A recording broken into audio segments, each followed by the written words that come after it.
प्रभुका सबै जनहरूलाई येशू प्रभु ख्रीष्टको नाममा जय मसीह। आउनुहोस् हामी वचनको भागमा जानेछौँ।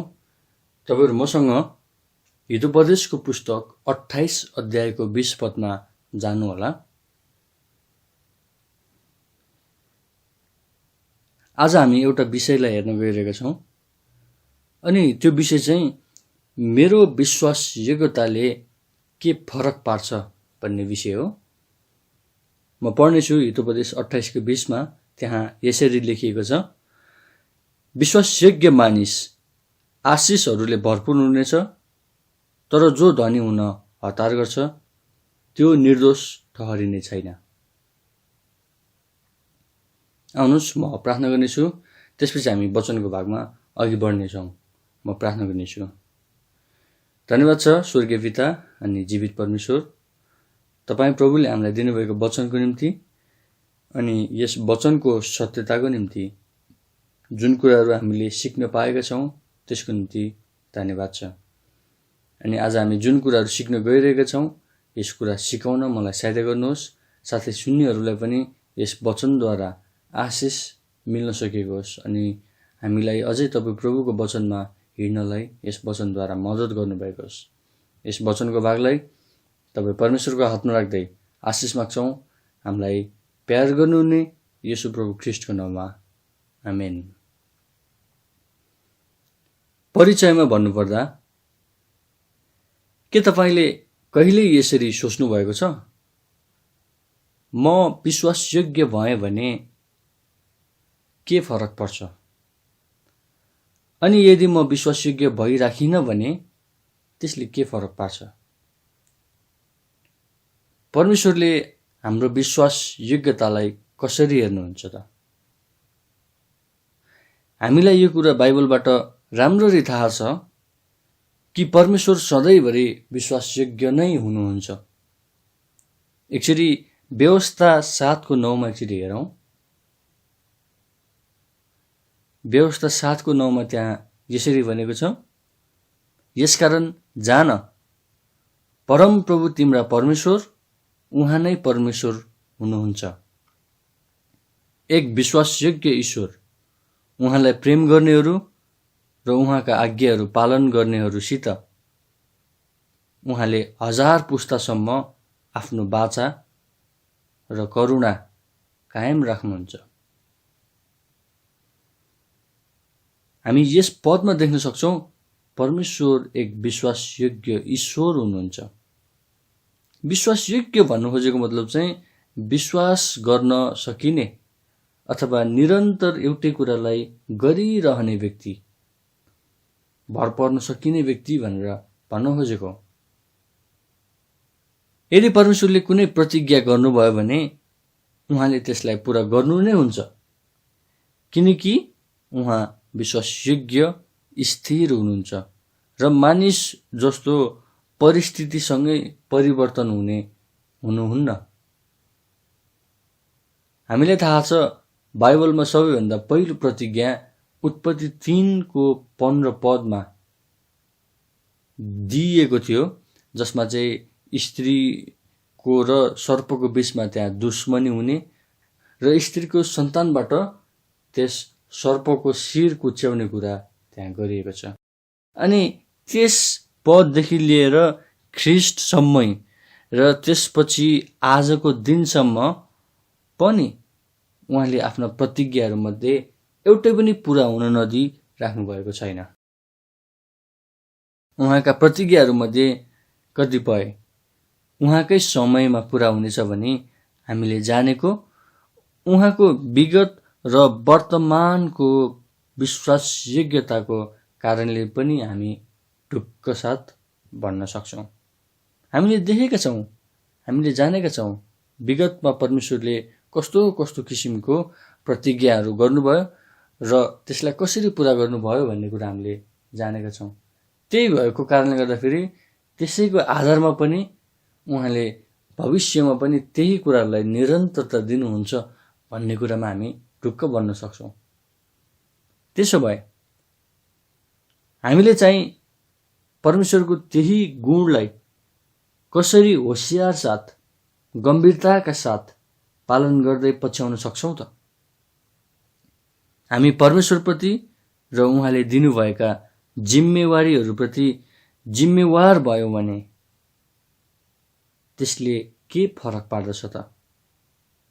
म एकजनाको विश्वासयोग्यताले के फरक पार्छ? यही प्रश्नहरूलाई ध्यानमा राखेर आज हामी केही कुराहरूलाई हेर्न गइरहेका छौँ। पहिलो कुरा,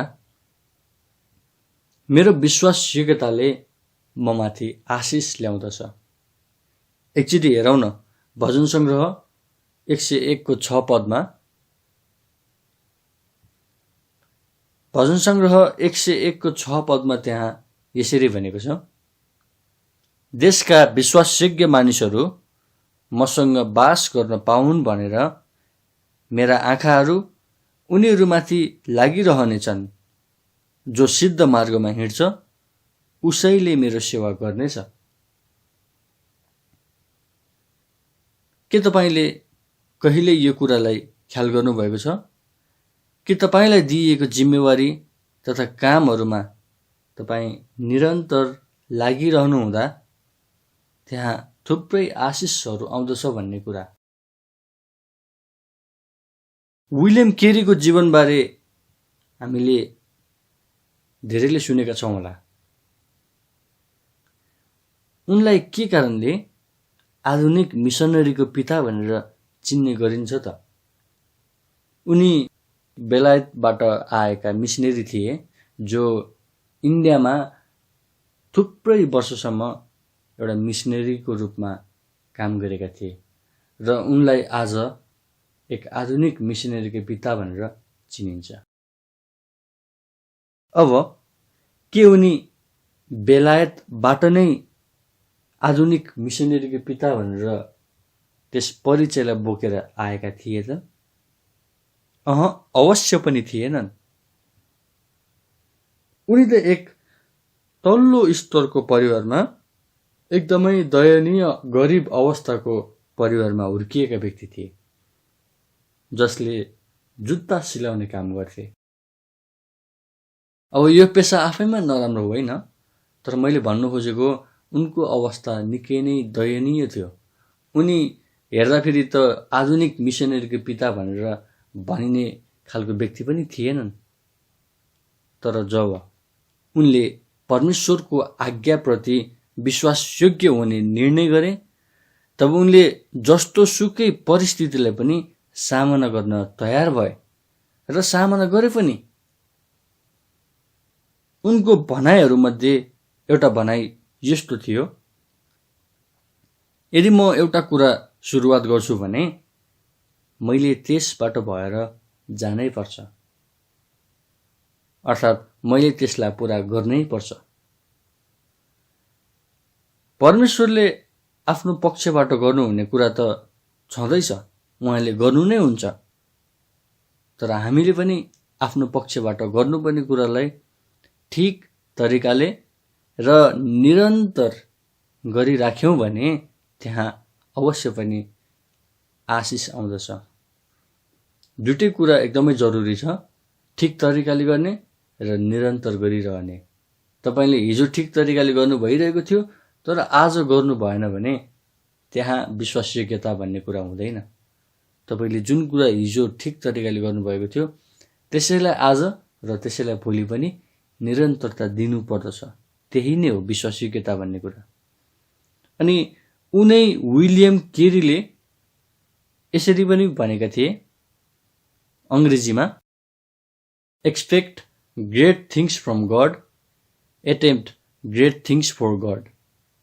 नेपालीमा भन्नुपर्दा फेरि परमेश्वरबाट महान कुराहरूको अपेक्षा गर्नुहोस्, परमेश्वरको निम्ति महान कुराहरू गर्नुहोस्। हामी परमेश्वरबाट धेरै कुराहरू चाहिँ धेरै आशिषहरू प्राप्त गर्न खोजिरहेका हुन्छौँ, हामीले त्यसको चाहना गर्छौँ। तर के हामीले त्यस अनुसारको काम पनि गरिरहेका हुन्छौँ त? विलियम केरीले परमेश्वरबाट महान कुराहरूको अपेक्षा मात्रै राखेनन्, तर उहाँको निम्ति महान कुराहरू पनि गरे। भारतमा मिसनरी भएर जाँदा उनले 7 वर्षपछि मात्रै पहिलो आत्मा जितेका थिए।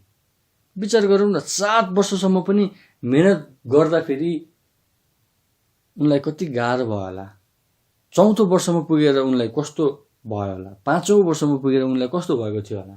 छैटौं वर्षमा पुग्दाखेरि उनलाई कति निराशाहरू आएको थियो होला, तर होइन, उनले निरन्तर मेहनत गरिराखे। उनलाई थाहा थियो म विश्वासयोग्य भइराखेँ भने परमेश्वरले अवश्य पनि त्यसको प्रतिफल एक दिन दिनुहुनेछ। अनि त्यो एउटा सुरुवात मात्रै थियो। उनले एउटै मात्र आत्मा जितेका थिएनन्, उनले थुप्रै आत्माहरू जितेका थिए। कसरी? एउटै मात्र कुरा, उनी विश्वासयोग्य भइराखे। देख्नुभयो, विश्वासयोग्यताको प्रतिफल आशिष रहेछ। यदि हामी विश्वासयोग्य भइराख्यौँ भने त्यहाँ आशिष अवश्य नै आउँदछ। हितोपदेश 28:20 एकचोटि हेरौँ। त्यहाँ यसरी भनेको छ, हितोपदेश 28:20 विश्वासयोग्य मानिस आशिषहरूले भरपूर हुनेछ, तर जो धनी हुन हतार गर्छ त्यो निर्दोष ठहरिने छैन। परमेश्वरले तपाईलाई परिवारमा, मण्डलीमा, काममा र अन्य ठाउँहरूमा दिनुभएका जिम्मेवारीहरूलाई विश्वासयोग्य बन्नुहोस्, त्यसमा विश्वासयोग्य भएर अघि बढ्नुहोस्, तब मात्रै त्यहाँ आशिषहरू आउनेछन्। उत्पत्तिको पुस्तकमा युसुफलाई बेचिँदाको घटनालाई एकचोटि हेरौँ न। त्यहाँ हेर्छौँ भने त्यस बेचिएको र हेला गरिएको भाइ कसरी उनका 11 जना दाजुभाइ, उनका बाबु र पुरै इजरायल जातिको निम्ति आशिष बन्न पुगे त? त्यस दरिद्र युसुफको विश्वास योग्यताको कारणले गर्दा नै। उनलाई त हेपिएको थियो, हेला गरिएको थियो, उनलाई बेचिएको थियो, तर कसरी त्यही बेचिएको व्यक्ति आफ्ना दाजुभाइहरूको निम्ति आशिष बन्न पुगे त भन्दाखेरि उनले आफूले गर्नुपर्ने जिम्मेवारीहरूलाई पूरा गरिरहेका थिए। उनी विश्वासयोग्य भइरहेका थिए। के तपाईँ आशिषको चाहना गर्नुहुन्छ? आफ्नो जिम्मेवारीलाई पूरा गर्नुहोस्, त्यसमा निरन्तर लागिरहनुहोस्, त्यसमा एकनासले त्यसलाई पूरा गर्न लागिरहनुहोस्, हतार नगर्नुहोस्। परमेश्वरको समयलाई ख्याल गर्नुहोस्, उहाँको समयलाई पर्खनुहोस्। विश्वासयोग्यताले आशिष अवश्य ल्याउने नै छ। हामीले हेरेको चाबी पदमा पनि त्यही कुरा भनिएको थियो। अब दोस्रो कुरा, मेरो विश्वासयोग्यताले परमेश्वरले मद्वारा काम गर्न सक्नुहुन्छ। मत्ती 25:21 एकचोटि हेरौँ। मत्ती 25:21 त्यहाँ यसरी भनेको छ, त्यसका मालिकले त्यसलाई भने, स्याबास असल र विश्वासयोग्य दास, तिमी थोरै कुराहरूमा विश्वासयोग्य रह्यौ, म तिमीलाई धेरै कुराहरूमाथि अधिकारी बनाउनेछु। आफ्ना प्रभुको आनन्दभित्र प्रवेश गर। मलाई जुन जिम्मेवारी दिइएको छ, जुन कर्तव्यलाई मैले निभाउनु पर्नेछ, त्यसलाई यदि मैले विश्वासयोग्य भएर निभाएँ भने परमेश्वरले मद्वारा अझ प्रभावशाली रूपमा काम गर्न सक्नुहुन्छ। हामीले भुल्नै नहुने बाइबलको एउटा सिद्धान्त भनेको भण्डारीपनको सिद्धान्त हो। परमेश्वरले हामीलाई कहिल्यै पनि एकैचोटि ठुलो जिम्मेवारी दिनुहुन्न। भलै कति मानिसले त्यसको चाह गर्ला र मानिसकै कारणले त्यो प्राप्त पनि गर्ला, त्यो आफ्नो ठाउँमा छ। तर मानिसलाई सधैँ सानो जिम्मेवारीहरू दिएर परमेश्वरले सुरुवात गर्नुहुन्छ। उसको विश्वासयोग्यतालाई जोखेर मात्रै उहाँले उसलाई ठुलो जिम्मेवारीहरू दिनुहुन्छ। मोसाले इजरायललाई दोहोर्याउनु अघि उनी 40 वर्षसम्म के भएर काम गरेका थिए त भन्दाखेरि उनी 40 वर्षसम्म एउटा गोठालो भएर काम गरेका थिए। उनी भेडा बाख्रा चराउने व्यक्ति भएर काम गरेका थिए। उनले अनुभव प्राप्त गरिरहेका थिए र त्योभन्दा महत्त्वपूर्ण कुरा, उनी आफ्नो काममा विश्वासयोग्य थिए। सानो जिम्मेवारीमा पनि उनी विश्वासयोग्य भएको कारणले गर्दाखेरि अब पछि गएर परमेश्वरले उनलाई गोठालो नै बनाउनु भयो, तर अब भेडा बाख्राको होइन, अब चाहिँ मानिसको गोठाला बनाउनु भयो। देख्नुभयो, सानो कुरामा ऊ निरन्तर लागिरहेको थियो, विश्वासयोग्य भइरहेको थियो। त्यसपछि परमेश्वरले उनको निम्ति ठुलो कुरा ल्याइदिनु भयो। परमेश्वरले तपाईले कति पुरा गर्नुभयो, संख्यामा कति पुर्याउनु भयो भनेर हेर्नुहुन्न। नत्र त विलियम केरीलाई आज हामीले जुन व्यक्ति भनेर चिन्छौँ त्यो व्यक्ति भनेर चिन्ने थिएन होला। 7 वर्षसम्म पनि आत्मा नजितेको एउटा अल्छी व्यक्ति भनेर हामीले चिन्थ्यौँ होला, होइन। उनी निरन्तर लागिरहे। उनले संख्यालाई ध्यान दिएनन्, तर उनले आफ्नो कामलाई ध्यान दिए। तपाईले कसरी गर्नुभयो भन्ने कुरा परमेश्वरले हेर्नुहुन्छ। तपाईले कति गर्नुभयो भन्ने कुरा भन्दा पनि महत्त्वपूर्ण कुरा तपाईले कसरी गर्नुभयो। अर्को कुरा म आफैले कति गर्न सक्छु भन्ने होइन, तर परमेश्वरले चाहिँ मद्वारा कति गर्न सक्नुहुन्छ भन्ने कुरालाई हामीले ध्यान दिन जरुरी छ। कहिलेकाहीँ हामी आफैलाई हेर्छौँ अनि हामी हरेस खान्छौँ, मैले केही जानेकै छैन, मैले केही गर्नै सक्दिनँ। मुसाले पनि भन्नु त त्यही भनेको थिए। उनी सानो काममा विश्वासयोग्य थिए अनि उनी ठुलो काममा जान चाहँदैन थिए। उनले बाहना बनाउँदै थिए, प्रभु मलाई होइन अरूलाई नै पठाइदिनुहोस्। अर्को कुरा, म आफैले कति गर्न सक्छु होइन, तर परमेश्वरले चाहिँ मद्वारा कति गर्न सक्नुहुन्छ भन्ने कुरालाई हामीले ध्यान दिन जरुरी छ। क्रिस्चियनहरूलाई मृत्युसम्मै सतावट दिने पावलको उदाहरणलाई सम्झौँ न। एक हत्यारालाई परमेश्वरले कसरी आफ्नै महिमाको निम्ति चलाउनु भयो त? उनी विश्वासयोग्य भएकै कारणले गर्दाखेरि। परमेश्वरले तपाईले के जान्नु भएको छ भनेर हेर्नुहुन्न। नत्र त पत्रुस सधैँभरि माछा नै मारिराख्थ्यो होला नि, होइन त? तर उहाँले तपाईबाट के गर्नु सक्नुहुन्छ भन्ने कुरालाई चाहिँ परमेश्वरले हेर्नुहुन्छ। यदि परमेश्वरले मानिसको खुबीलाई, मानिसमा भएको कुरालाई मात्रै हेर्नुहुन्थ्यो भने त दाउद सधैँभरि भेडा मात्रै चराइराख्थ्यो होला।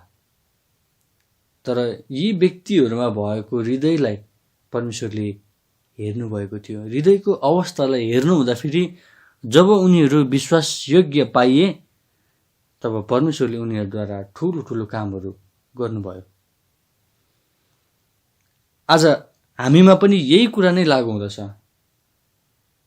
तपाईँ र म, हामी परमेश्वरद्वारा चलाइन चाहन्छौँ भने हामीले आफ्ना जिम्मेवारीहरूमा वफादार हुन, एकनाश हुन र त्यसैमा निरन्तर विश्वासयोग्य हुन जरुरी छ।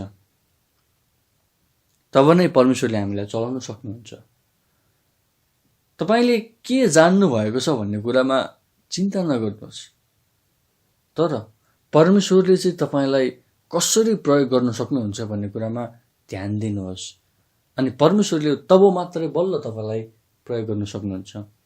तपाईँ पहिले आफै भरिनु भएको छ, तपाईँ आफै पहिले केही जानेको छु जस्तो गर्नुहुन्छ भने त्यहाँ पनि परमेश्वरले तपाईलाई चलाउन सक्नुहुन्न।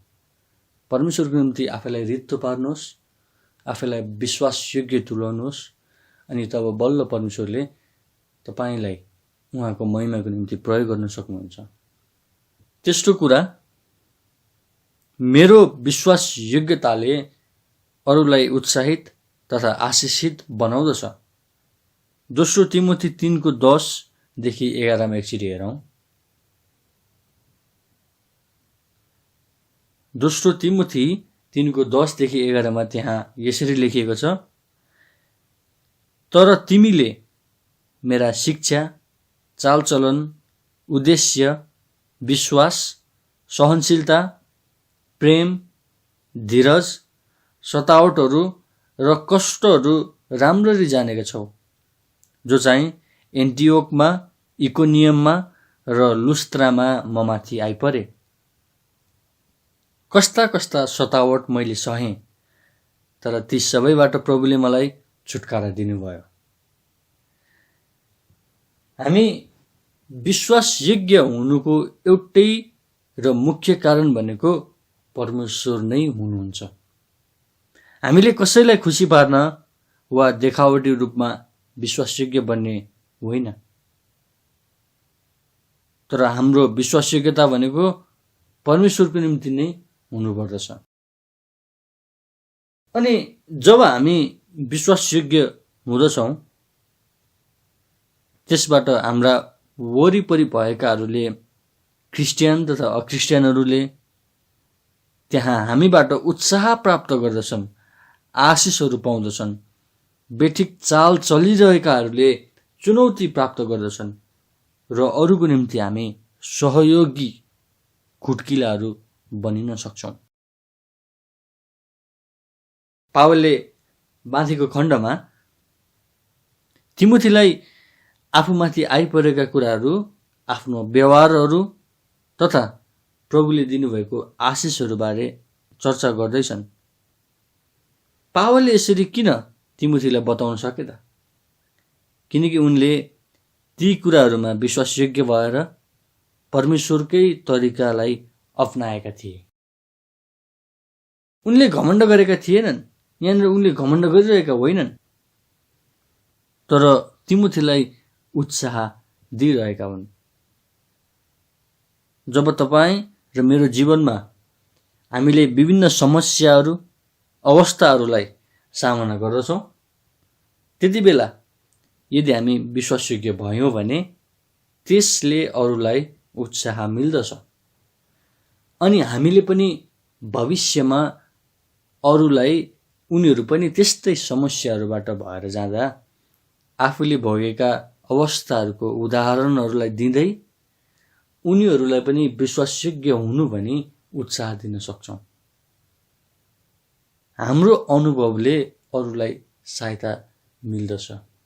अनि अझ विशेष गरी कस्तो अनुभव भन्दाखेरि हामी विश्वासयोग्य भएको उदाहरणहरू, अनुभवहरूले। तर यदि हामी विश्वासयोग्य नै भइरहेका हुँदैन भने हामीले कसरी उनीहरूलाई आशिष बाँड्ने त? त्यस्तै समस्या अरूले भोगिरहेका छन्। म पनि पहिला लडेको थिएँ, चुकेको थिएँ। मैले चाहिँ जुन बाटोमा हिँड्नु पर्ने थियो त्यो बाटोमा हिँडेको थिइनँ भने मैले अरूलाई आशिष बाँड्न सक्दिनँ। मलाई त्यतिखेर लाज हुन्छ। हामीलाई दिइएका जिम्मेवारीहरूमा हामी विश्वासयोग्य भइराख्यौँ भने त्यसबाट अरूले पनि विश्वासयोग्य हुनलाई उत्साह प्राप्त गर्दछन्। पावलले पनि आफ्ना पत्रहरूमा विभिन्न पात्रहरूको नाम उल्लेख गरेका छन्, जोहरू विश्वासयोग्य थिए, ख्रिस्टको निम्ति अन्तिमसम्मै निरन्तर लडिरहन्थे र काममा लागिरहन्थे।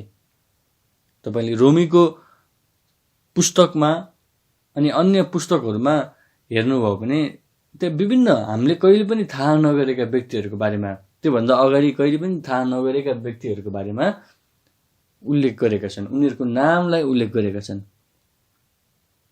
किन भन्दाखेरि ती व्यक्तिहरू चाहिँ साँच्चै विश्वासयोग्य व्यक्तिहरू थिए।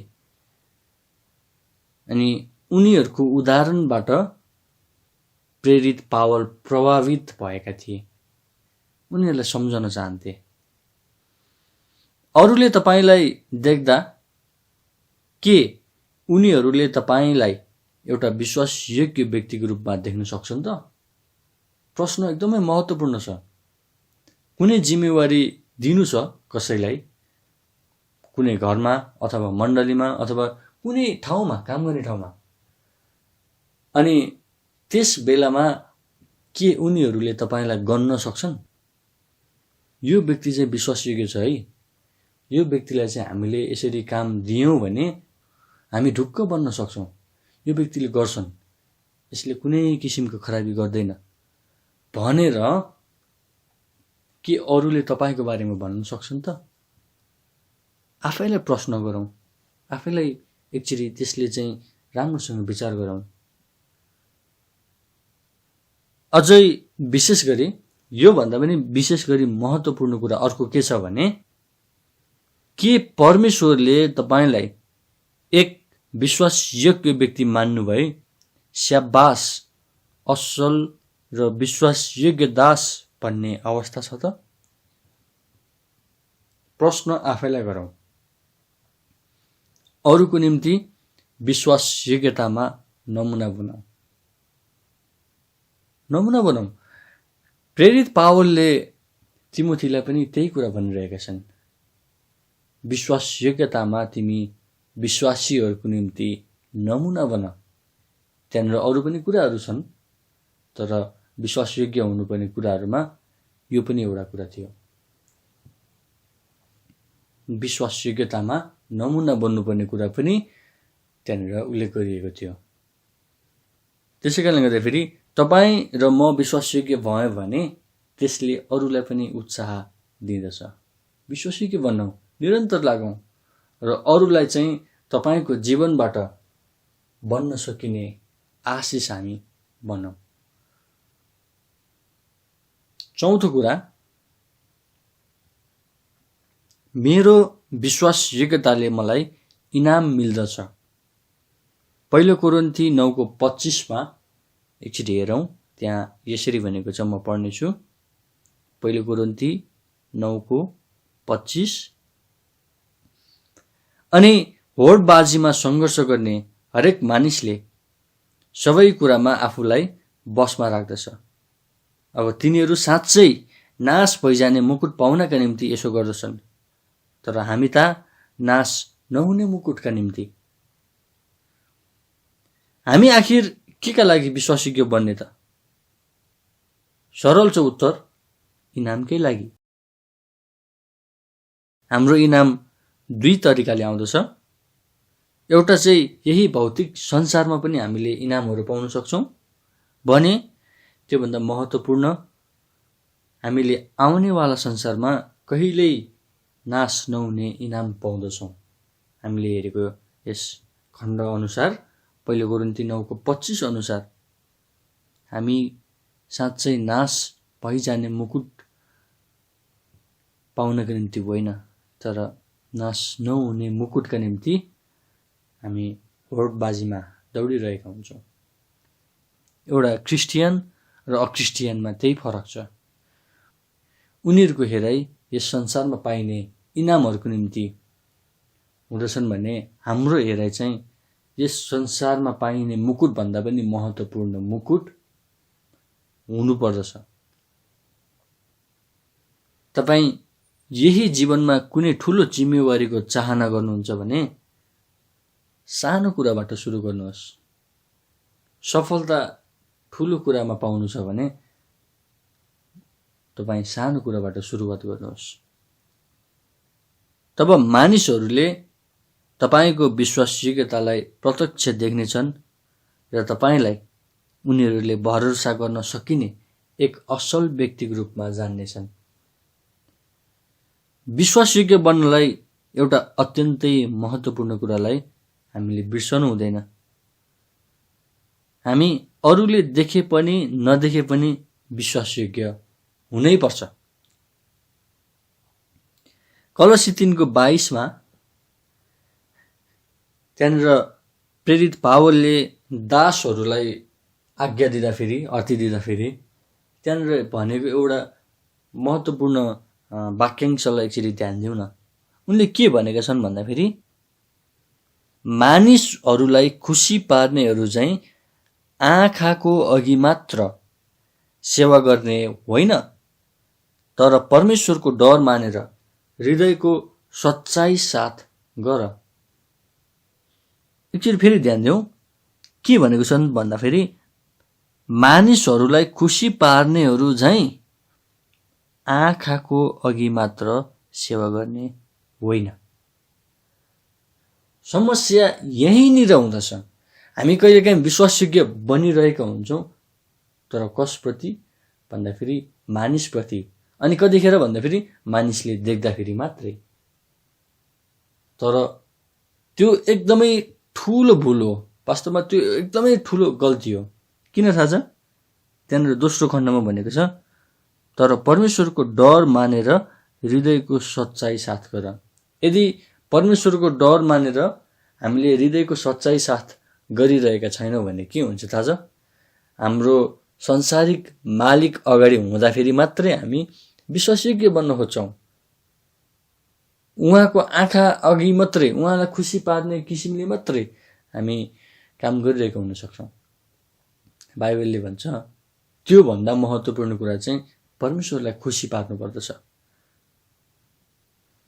परमेश्वरको डर मानेर चाहिँ हामीले गर्नु पर्दछ। तपाईलाई अरूले देख्दा जे भनेर चिन्छन्, के तपाईँ एक्लै हुनुहुँदाखेरि पनि त्यही नै व्यक्ति हुनुहुन्छ त? विचार गरौँ न। समाजमा जुन एउटा नामले तपाईँ चिन्नुहुन्छ, जुन स्वभाव तपाईँको छ भनेर चिनिनुहुन्छ, के त्यही स्वभाव तपाईँ एक्लै हुनुहुँदाखेरि पनि तपाईँले प्रकट गर्नुहुन्छ त? के तपाईँ त्यही नै व्यक्ति हो जुन व्यक्ति चाहिँ समाजले तपाईँलाई चिनेको छ र तपाईँ एक्लै हुनुहुँदाखेरि पनि के तपाईँ त्यही नै व्यक्ति हुनुहुन्छ त? प्रश्न बडो गम्भीर छ। मैले भन्नु खोजेको कुरा चाहिँ के हो भन्दाखेरि, अरूले देख्दा मात्रै तपाईँ विश्वासयोग्य हुनुहुन्छ कि तपाईँ अरूले नदेख्दाखेरि पनि विश्वासयोग्य हुनुहुन्छ? परमेश्वरलाई खुसी तुल्याउने व्यक्ति बन्नुहोस्, तब तपाईँ सधैँभरि विश्वासयोग्य बन्नुहुनेछ। किन थाहा छ? किनकि परमेश्वरले तपाईँलाई सधैँभरि देख्नुहुन्छ। परमेश्वरबाट लुक्ने ठाउँ नै छैन। त्यसो भए हामीले किन मानिसलाई हेरेर विश्वासयोग्य बन्ने त? जसले तपाईँलाई सधैँभरि देख्नुहुन्छ उहाँलाई नै हेरेर तपाईँ विश्वासयोग्य बन्नुहुन्छ भने मानिसको अगाडि त तपाईँ अवश्य पनि विश्वासयोग्य बन्नु नै हुन्छ। अनि महत्त्वपूर्ण कुरा चाहिँ परमेश्वरको अगाडि तपाईँ विश्वासयोग्य बन्नुहोस्। अनि त्यो बन्नुभयो भने सच्चा इनाम चाहिँ तपाईँले त्यतिखेर मात्रै पाउनुहुनेछ। मलाई मानिसले यो व्यक्ति विश्वासयोग्य छ भनेर भन्नुभन्दा बरु परमेश्वरले नै मलाई विश्वासयोग्य दास भन्नुभएको होस् भन्ने चाह म गर्दछु। विश्वासयोग्य हुनेहरूलाई परमेश्वरले इनाम दिने प्रतिज्ञा गर्नुभएको छ। दोस्रो तिमोथी 4:7 अनि 8मा एकचोटि हेरौँ। त्यहाँ यसरी भनेको छ, म पढ्नेछु। दोस्रो तिमोथी 4:7 देखि 8। मैले असल लडाईँ लडेको छु, मैले मेरो दौड पूरा गरेको छु, मैले विश्वासको रखवाली गरेको छु। अब उपरान्त मेरा लागि धार्मिकताको मुकुट राखिएको छ, जो चाहिँ धार्मिक न्यायकर्ता प्रभुले त्यस दिन मलाई दिनुहुनेछ, र मलाई मात्र होइन तर उहाँको आगमनलाई प्रेम गर्ने सबैलाई पनि दिनुहुनेछ। कहिलेकाहीँ हामी आफ्नो कामलाई, आफ्नो दौडलाई विश्वासयोग्य भएर पुरा गर्नपट्टि लागिरहेका हुन्छौँ।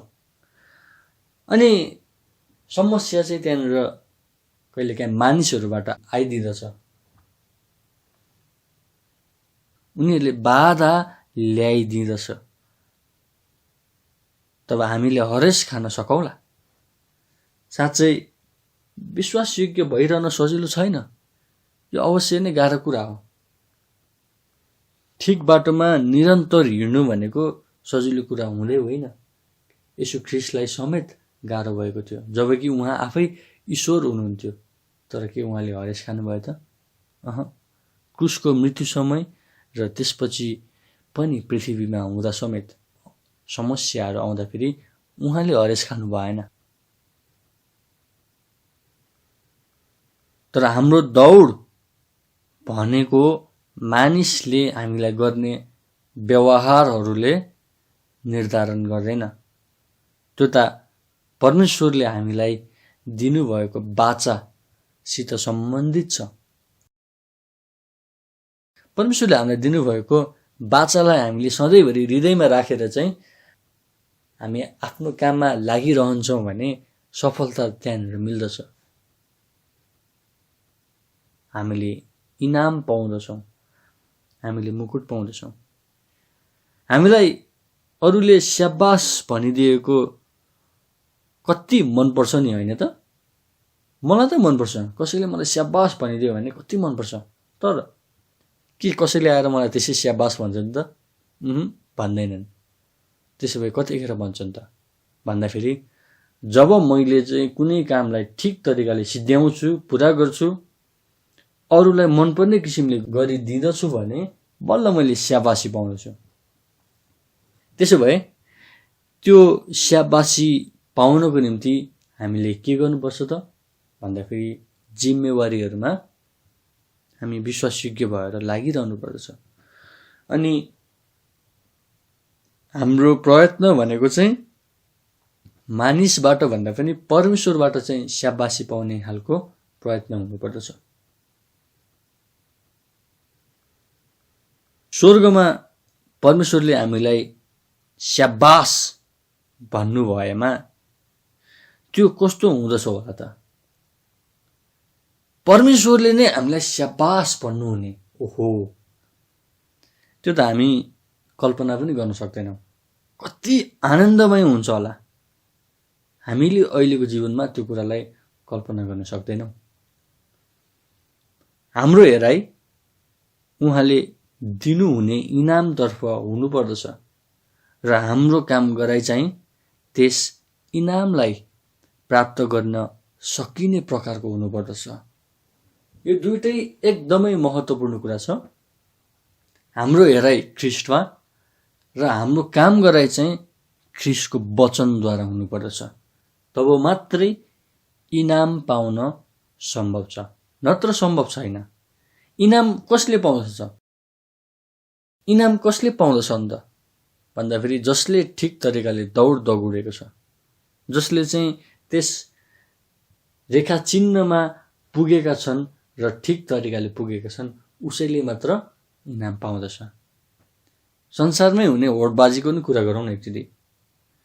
त्यहाँ कसले जित्छ भन्दाखेरि जो चाहिँ निरन्तर लागिरहन्छ, जो चाहिँ निरन्तर दौडिरहन्छ र ठिक तरिकाले दौडिन्छ। तपाईँ पछाडिको बाटोबाट चाहिँ चोर बाटोबाट भएर चाहिँ तपाईँ इनाम पाउनलाई दौडिनुहुन्छ भने त्यहाँनिर हेरिरहने न्यायकर्ताहरूले, न्यायाधीशहरूले तिमीले ठिक गरेनौ है भनेर चाहिँ भन्दछ। तर तपाईँ ठिक बाटोमै ठिक तरिकाले निरन्तर लागिरहनुहुन्छ भने इनाम अवश्य पनि तपाईँले पाउनुहुनेछ। त्यसैकारण प्रियजनहरू, आफूलाई जे जिम्मेवारी दिइएको छ, तपाईँको घरमा, मण्डलीमा, काम गर्ने ठाउँमा वा जुनसुकै ठाउँहरूमा, त्यसमा निरन्तर लागिरहनुहोस्। विश्वासयोग्य भएर लागिरहनुहोस्। इमान्दार भएर एक नासे रूपले लागिरहनुहोस्। इनाम अवश्य पनि तपाईँले पाउनुहुनेछ। निष्कर्षमा हाम्रो जीवनमा परमेश्वरले कति धेरै जिम्मेवारीहरू राखिदिनु भएको हुन्छ। हाम्रो परिवारदेखि लिएर काम गर्ने ठाउँमा, मण्डलीमा, क्रिस्चियन अनि अक्रिस्चियनहरूको माझमा र विभिन्न अरू स्थानहरूमा समेत हाम्रो विश्वास योग्यताले त्यहाँ ठुलो फरक पार्दछ। हामीले अहिले विश्वासयोग्य भएर असल बिउ छर्ने काम गर्दछौँ भने त्यसले भविष्यमा असल फलहरू पनि दिने नै छ। तर यदि हामी अहिले नै विश्वासयोग्य भएनौँ भने हामीले फलाउन सक्ने फलहरू पनि फल्ने छैनन्। जुन सम्भावित फलहरू छन् जसलाई हामीले फलाउन सक्छौँ, त्यो फलहरू पनि फल्ने छैनन्। तपाईँ एकजनाको विश्वासयोग्यताले पनि त्यहाँ ठुलो फरक पार्नेछ। हामीले भुल्नै नहुने अर्को एउटा कुरा भनेको तपाईँ जतिसुकै ज्ञानले भरिएको बुद्धिमान, सिपालु, दक्ष व्यक्ति किन नहुनु भएको होस्, तपाईँको विकल्प त्यहाँ अरू व्यक्तिहरू पनि छन्। तपाईँ मात्रै हुनुहुन्न जसलाई परमेश्वरले चलाउन सक्नुहुन्छ। होला, तपाईँमा थुप्रो क्षमताहरू होला, धेरै बुद्धिमान हुनुहुन्छ होला, धेरै ज्ञानी हुनुहुन्छ होला, तर यदि तपाईँ ठिक तरिकाले हिँडिरहनु भएको छैन भने परमेश्वरले तपाईँको स्थानमा अरू नै कुनै व्यक्तिलाई ल्याउनुहुन्छ जो तपाईँभन्दा कम बुद्धिमानी हुनुहुन्छ होला, जो तपाईँभन्दा कम ज्ञानी हुनुहुन्छ होला, जो तपाईँभन्दा कम सिपालु हुनुहुन्छ होला, तर तपाईँभन्दा विश्वासयोग्य चाहिँ हुनुहुन्छ। विश्वासयोग्य व्यक्तिलाई परमेश्वरले चलाउनुहुन्छ, तर उसमा भएको ज्ञान र उसमा भएको बुद्धिलाई मात्रै परमेश्वरले हेर्नुहुन्न, उसमा भएको हृदयलाई हेर्नुहुन्छ। त्यही कारणले गर्दाखेरि आफूमा भएको बुद्धिमा भन्दा पनि, आफूमा भएको ज्ञानमा क्षमतामा भन्दा पनि आफूलाई दिइएको जिम्मेवारीमा तपाईँले विश्वासयोग्य भएर चाहिँ तपाईँ अघि बढ्नु पर्दछ। हामी घमण्ड नगरौँ है, आफूलाई दिइएको कुराहरूमा घमण्ड नगरौँ, बरु त्यसमा विश्वासयोग्य बनौँ। किन भन्दाखेरि घमण्डले त तपाईँले आफू केन्द्रित कुराहरू गर्न थाल्नुहुन्छ, तर विश्वासयोग्यताले तपाईँले परमेश्वर केन्द्रित कुराहरू गर्नुहुन्छ। त्यसै कारण आफूलाई दिएका जिम्मेवारीहरूमा हामी निरन्तर लागिरहौँ, त्यसमा हामी नचुकौँ। परमेश्वरले हामीलाई अझ माथि पुर्याउन सक्नुहुन्छ। तपाईँ विश्वासयोग्य हुनु भएन भने पनि परमेश्वर चाहिँ विश्वासयोग्य हुनुहुन्छ। बाइबलले हामीलाई त्यही कुरा बताएको छ र परमेश्वरले चाहनु भएको कामलाई अरू नै व्यक्तिबाट पनि उहाँले पुरा गर्न सक्नुहुन्छ। तपाईँलाई निकालिदिनुहुन्छ त्यस स्थानबाट र परमेश्वरले त्यस स्थानमा अरू नै विश्वासयोग्य व्यक्तिलाई ल्याउन सक्नुहुन्छ। के हामीले त्यस्तो अवस्था देखेका छैनौँ र? कुनै व्यक्तिलाई दिएको जिम्मेवारीहरूलाई जब उसले पुरा गर्दैनन्, परमेश्वरले उसलाई हटाइदिनुहुन्छ र अर्को एउटा विश्वासयोग्य व्यक्तिलाई ल्याएर राखिदिनुहुन्छ। होसियार हुनुहोस्, हामी होसियार बनौँ, आफूलाई दिएका जिम्मेवारीहरूलाई हामीले ठिक तरिकाले पुरा गरौँ। यदि गरेनौँ भने हामी त्यहाँ रहने छैनौँ, परमेश्वरले हामीलाई हटाइदिनुहुन्छ।